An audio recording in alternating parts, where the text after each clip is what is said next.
Well, I was talking that after 18th century, 19th century, basically, well, in within the 19th century, as European, African continent has become incorporated to the world economic system, the states, the existence of the states, which actually were um, regulating the trade, protecting their citizens, giving certain infrastructure and rights to those citizens becomes increasingly costly. I mean, that organization could be made more efficiently by the core countries themselves. So the core countries themselves did not want additional strong institutions, which can sometimes insist defend their own interests and can act against the interests of those countries. Uh, and especially when the economic system was not as well as before in mid 19th century. The increasing calls for the colonization of Africa were made, and in the end, with the leadership of Belgium, basically, which takes the Congo out of Africa, the whole African continent was colonized, and that was a time when the native Indian land was taken over by the American countries, and Ottoman Empire, the land belonged to Ottoman Empire, was increasingly taken over by different major powers, as well as countries like China and India. Their relative independence was also pushed back. Um, and when a new name system was developed, actually, which was in the 20th century, basically existed. The previous experience of being an independent country probably has also played a part. But after colonies have started to organize in those countries, several institutions were still there to represent the colonies or basically um, build organizations, work within the organizations of the colonies. Um, and those people basically increasingly feel well they are different from the colonies at first, and then also they were they were they have developed this sense of identity of belonging to an African nation, and they were demanding increasingly independence. I mean, being independent nation and being able to regulate their own country. Um, this happened in different countries. For example, Gandhi famously was a soldier in of British Empire for a long time, and Nehru was, for example, has worked in the Congress formed by the British Empire at first, and was in very much in parallel, very much worked in harmony with the British Empire. So this elite, which actually formed maybe very small proto nations in Africa, um, whether that nation, the sense of nationhood, has spread to whole countries is a big question. In some cases, this might have happened, but in other countries, maybe this did not happen in full sense. But in the end, these elites were powerful enough to organize, at least in key locations, resistance to the colonial powers. And in the end, this created the decolonization.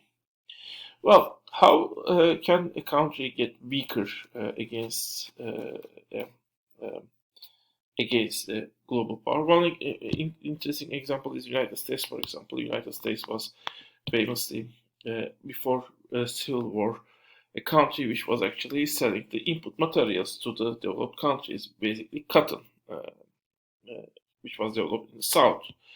And basically, the people who were selling cotton, I mean the big farmers, which were a powerful lobby in the United States, as well as the bankers that were organizing this trade, the New Yorkers were very much against the high tariff rates, which would protect the national industry. So in a way, I mean, there were segments of the society which were defending the existing position of the United States in the world economic system, which was pushing the United States actually initially before Civil War into the peripheral position, and there were other forces which were pushing the United States into core location.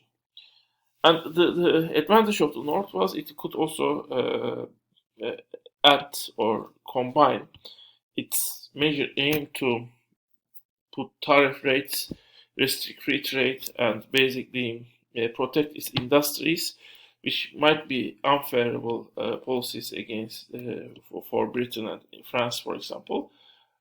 It can combine this with these policies also the aim to end slavery, which was a very favorable policy. But interestingly, right after the southern states have seceded, immediately the northern United States, which was actually claiming to represent whole United States, has increased the tariff rates. For slavery, however, they have waited 2 years to remove it by a presidential act and to make it actually approved by the Congress. That takes that takes all the way at the end of the war. So United States was not that urgent removing slavery in the Civil War, but it was it very urgently put rules that would protect its northern industries, which were at that time at infant stage. So this is how the role and characteristic of the state is dependent to the world economic system. Well, of course, it depends both on the relative power in the world economic system, but it also depends on, to some extent, the way the world system is organized at a certain point. For example, one welfare state is something that is more suitable in the world economic system. It's spread also to developing countries, but after welfare state becomes after a certain stage, basically, both welfare state in core countries have been weakened, basically, as well as certain policies to develop the industries of the developing countries. With the support of them, developed companies of developed countries, but in control and in harmony with the national companies also in those developing countries. That policy was also celebrated at first, even in the core countries, basically, by major economists, but increasingly, basically, these developing countries were advised to open their whole industry to the developed countries and basically let the companies of the developed world come by their inefficient companies in those in the developed world, which were already built, by the way, but working inefficiently. It was assumed that those companies will make those companies more efficient and teach necessary skills to the workers, especially skilled workers of that developing nation, and in the end, those developing countries will get sufficient level of skills and infrastructure necessary to build its own factories, efficient factories. Of course, it has already built its factories, but according to the view in dominant view in 1980s and 90s, those factories were inefficient and required state protection. Well, and Dani Rodrik and the new institutionalist movement, which is an important new current in the economics, actually he has defined. Well, he didn't define state's role within a system and an evolving system even, but he basically tries to show ideally state should play a part in the development process, but those if that part should be that part should be is not necessarily positive. It can be positive if it is done in the right way and with the right institutions in ways that are beneficial for the companies of the world or the actors of the world. Um, so, for example, what are important roles of the states?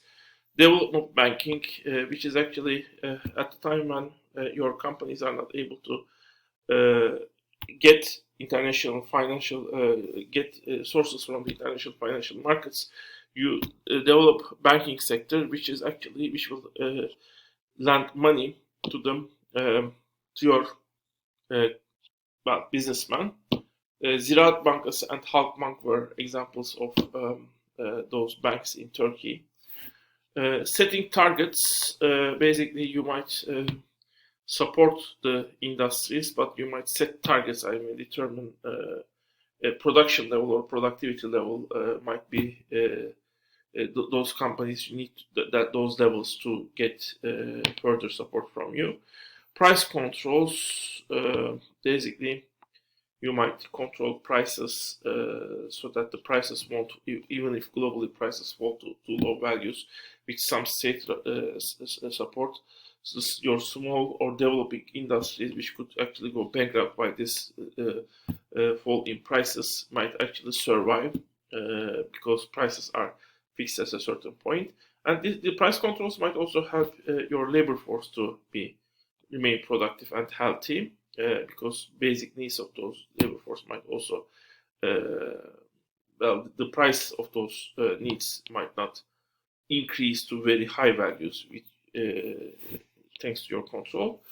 And it might also build a coordinated growth in your country, basically, which means the different sectors which are dependent on each other might grow together.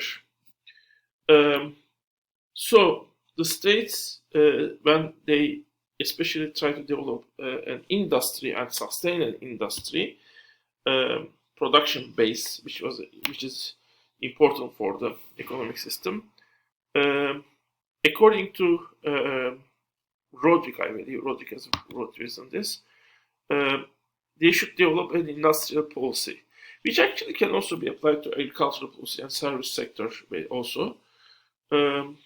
So, first thing is as Rodrik says, the policy should be not pro-market but pro-business.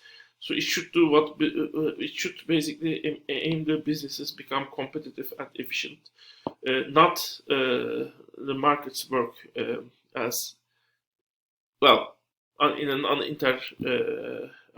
as free as possible. That should not be aimed according to Rodrik. And the problems the companies might not be able to solve, like coordination problem, each of them, for example, to do the same thing to increase the quality. If one of them fail to do that, maybe it's not possible to increase the quality or basically put the price into a reasonable level. Spillovers, certain things one company does benefit also other companies.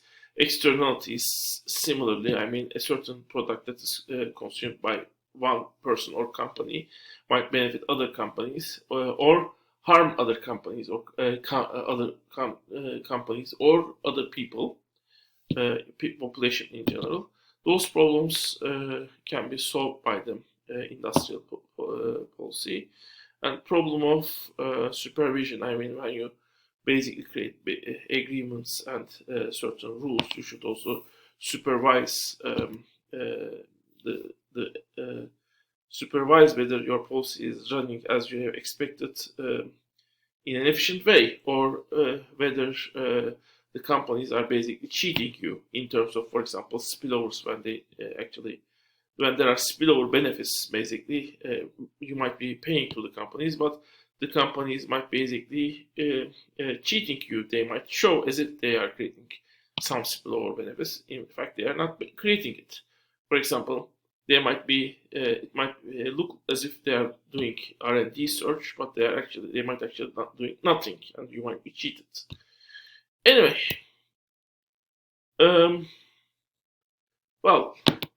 let's cover this slide in the next part, since we are very close to 15 minutes mark.